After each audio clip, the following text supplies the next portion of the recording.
पिछले वीडियो में हमने जाना लाइंस के इम्पोर्टेंस के बारे में। लाइंस कितना ज़रूरी है आपने देखा। बिना लाइंस के आपकी ड्राइंग इम्प्रूव नहीं हो सकती है, इसलिए लाइंस का प्रैक्टिस खूब करें।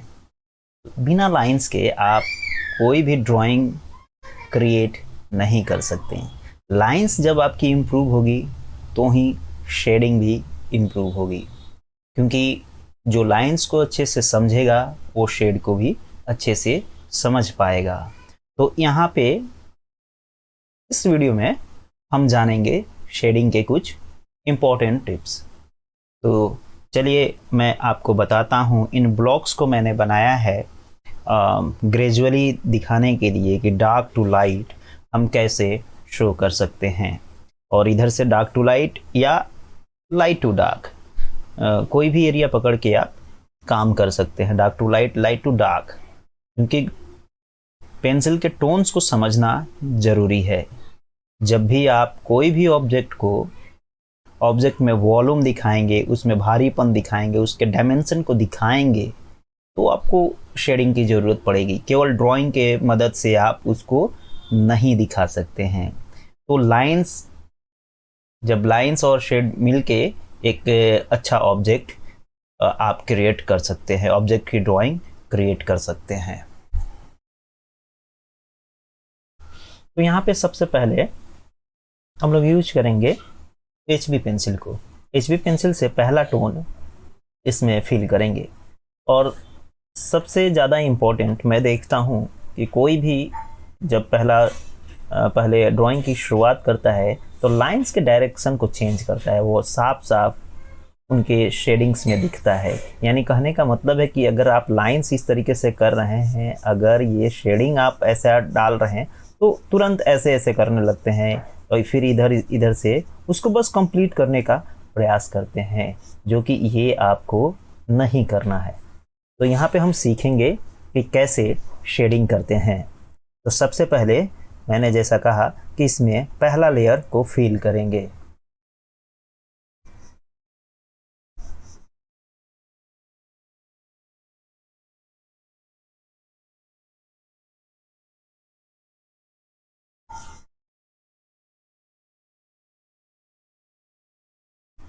ये सबसे लाइट लेयर है हमारा, ये पहला टोन है।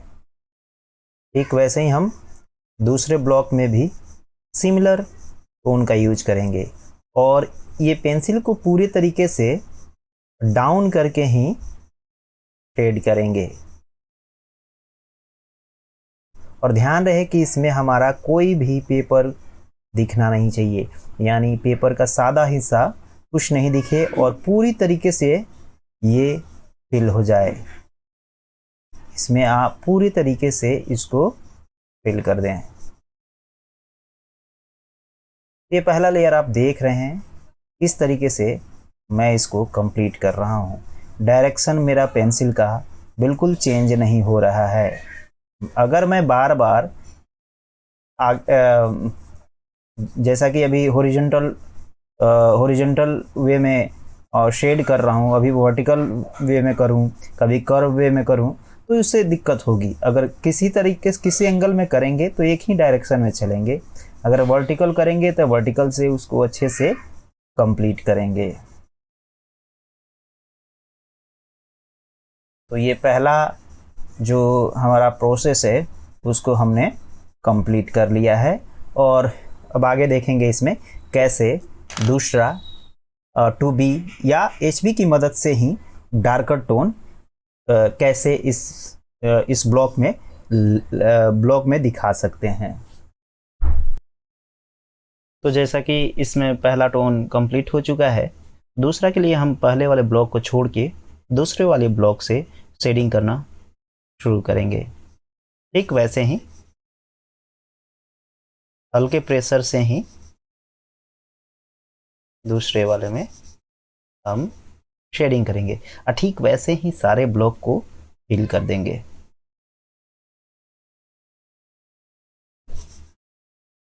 प्रैक्टिस ऐसी होनी चाहिए कि वो काफ़ी और एक दूसरे के साथ सिमिलर दिखे।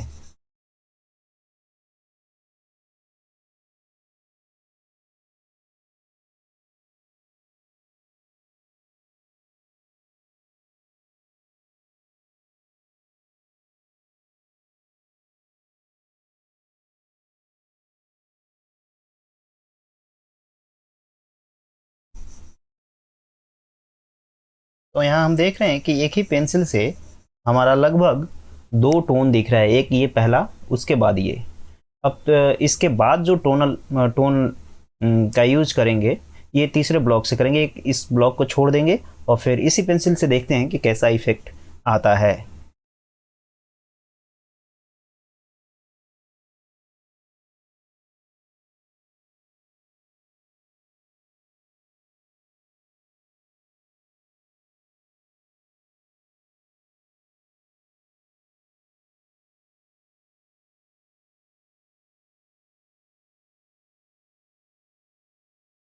अगर एक बार में ही वो यही डार्क अगर हम कर देते, मतलब जब ये कर रहे थे ठीक वैसा ही यहाँ पे डार्क कर देते, तो वैसा इफेक्ट नहीं आ पाता और पेपर खराब होने का डर बन जाता, पेपर खराब हो जाता, उसके ग्रेन्स खराब हो जाते।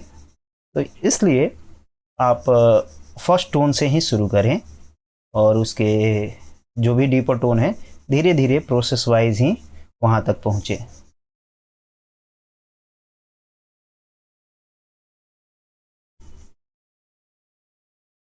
अब यहाँ पे हमारा एक दो तीन तीन टोन लग चुका है। अब यहाँ से हम लोग शुरू करेंगे। आप चाहें तो यहाँ से पेंसिल को बदला जा सकता है, 4B वगैरह 2B यूज कर सकते हैं, वो HB था। अब यहाँ से एक दो तीन ये सभी अभी एक ये सारे ब्लॉक जो हैं सिमिलर दिख रहे हैं। तो यहाँ पे अब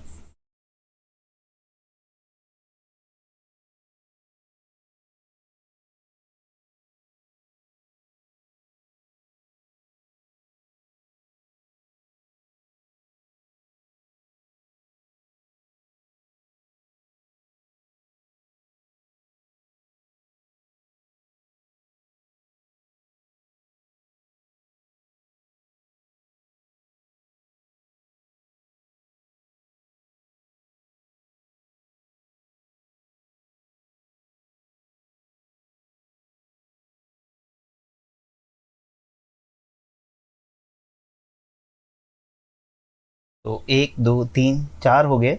अब चार के बाद आप पांचवें वाले ब्लॉक से फिर से शेड करना शुरू करेंगे।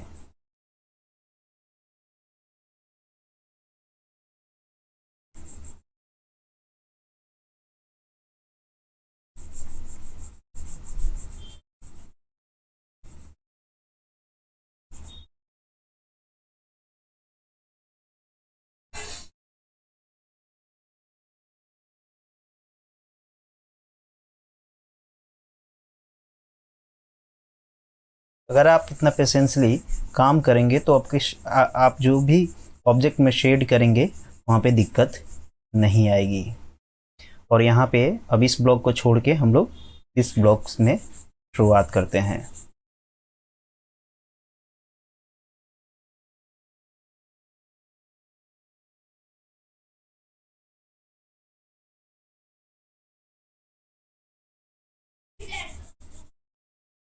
अब इस ब्लॉक को छोड़ के हम लास्ट वाले ब्लॉक में काम करेंगे।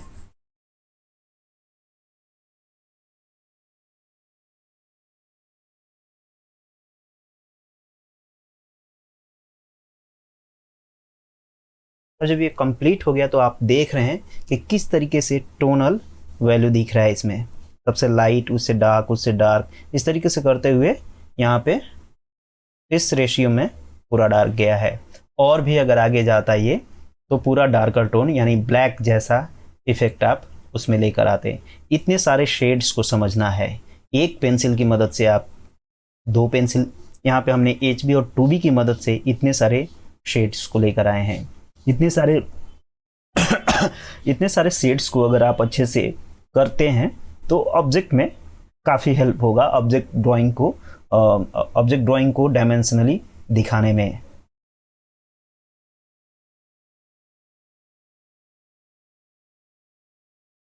और फिर से एक और ब्लॉक को हम लोग शेड करने वाले हैं।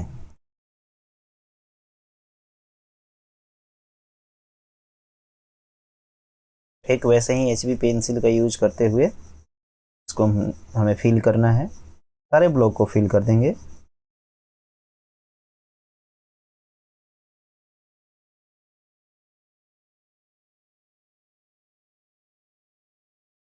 और ऐसा नहीं है कि केवल शेडिंग का तरीका ऐसा ही होता है, डिफरेंट डिफरेंट टाइप के शेडिंग का स्टाइल होता है। आप उसको भी प्रैक्टिस करेंगे, लेकिन पहले एक स्टाइल को फॉलो करते हुए प्रैक्टिस करें तो ज़्यादा बेहतर है। एक साथ 3-4 स्टाइल को अगर आप फॉलो करेंगे तो आपको दिक्कत होगी समझने में। उसके बाद फर्स्ट ब्लॉक को छोड़ देते हैं और दूसरे ब्लॉक से डार्क शेड करते हैं, उससे डार्क दोबारा से करना शुरू करते हैं। अब आप देख रहे हैं कि उससे डिफरेंट हो गया, क्योंकि पहला लेयर लगा, उसके बाद दूसरा जब करेंगे तो उससे डार्क हो ही जाएगा।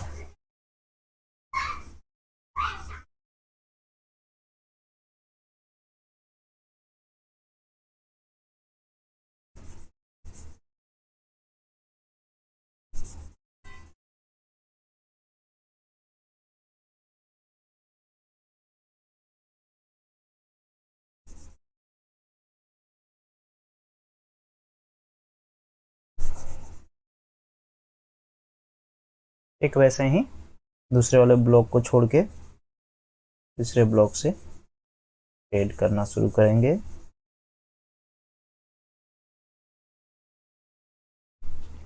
और पेंसिल पीछे ही होल्ड करना है। जब डिटेल करना होता है, कभी भी मैंने बताया है पिछले वीडियोस में,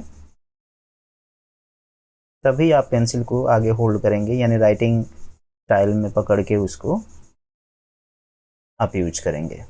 अदरवाइज पेंसिल को पीछे ही बैक साइड में ही होल्ड करेंगे तो लाइटली पेंसिल उस पर आराम से चलेगा। अब यहाँ पे फिर से एक ब्लॉक को छोड़ेंगे और पेंसिल को बदल देते, चेंज करते हैं और हम लोग 2B को यूज करना शुरू करते हैं।